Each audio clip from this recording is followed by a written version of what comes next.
आप सभी को राधे राधे। मैं फिर से लेकर आई हूँ एक और कहानी। उम्मीद करती हूँ ये सारी कहानियाँ आपको अच्छी लगती होंगी, तभी तो आप इतने ध्यान से और इतने प्यार से सुनते हो। आप सभी के इतने प्यार के लिए बहुत बहुत धन्यवाद। ये एक कुछ सालों पुरानी ये सच्ची घटना है। एक दंपति थे, उनकी एक बेटी थी जो वो लोग लड्डू गोपाल की सेवा करते थे। लड्डू गोपाल जी को वो घर का सदस्य मानते थे। उन सब की जान जैसे गोपाल जी में बसती थी।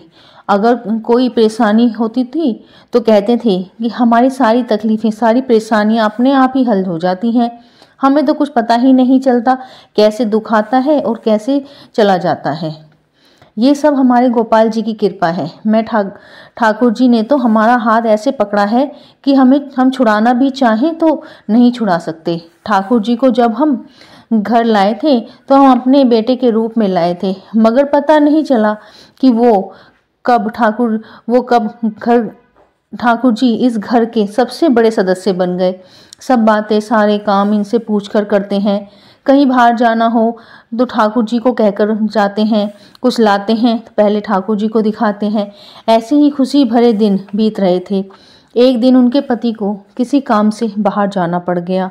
सर्दियों का दिन था, काफ़ी ठंड पड़ रही थी। उनके पति को 10-12 दिन के लिए बाहर काम से जाना पड़ा। उनके पीछे से ही उनके घर में माँ, बेटी और एक नौकर रह गए।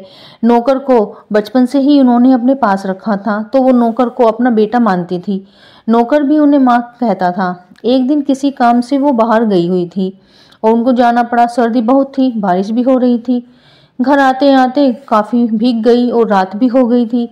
घर आने के बाद उन्होंने कपड़े बदले, खाना खाया, फिर दोनों माँ बेटी और नौकर अपने अपने कमरों में जाकर सोने चले गए।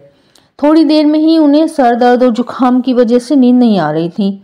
वो उठी, अपनी बेटी के पास गई, बोली, बेटा तुम्हारे पास विक्स है तो मुझे दे दो, मुझे लगाना है, सर दर्द जुकाम बहुत हो रहा है, नींद नहीं आ रही। बेटी ने कहा कि मम्मी मेरे पास तो नहीं है विक्स, आप कहो तो मैं राजू नौकर को उठाकर पूछ लेती हूँ। उसने कहा नहीं। वो बोली रहने दो, पूरे दिन तो काम करता है, रात के 2:30 बजे हैं, कोई नहीं मैं ऐसे ही सो जाऊंगी। ऐसा कहकर वो अपने कमरे में सोने चली गई।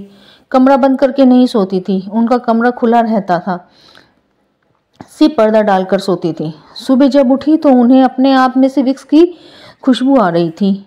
वो नीचे आकर बेटी से बोली कि रात को तुमने मुझे विक्स लगाई थी? वो बोली नहीं मम्मी, मैंने तो नहीं लगाई। फिर उसने राजू से पूछा, उसने भी मना किया। उन्हें लगा कि शायद बेटी ने राजू से पूछा होगा विक्स के लिए, और जब मैं सो रही होंगी तो राजू ने आकर मुझे विक्स लगाई होगी, इसीलिए राजू से भी पूछा। दोनों ने मना किया और कहा कि घर में तो विक्स है ही नहीं।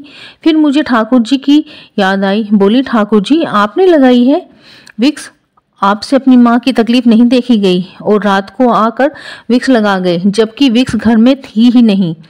मैं भी अचंभे में थी कि ठाकुर जी इतना प्यार करते हैं कि हमारी तकलीफ अपने भक्तों के लिए कुछ भी कर सकते हैं।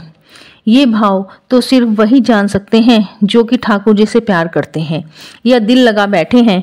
अगर आपको ये कहानी अच्छी लगे तो कमेंट में राधे राधे जरूर लिखना, लाइक सब्सक्राइब करना। अच्छी लगे तो फिर मिलेंगे एक और नई कहानी के साथ। राधे राधे।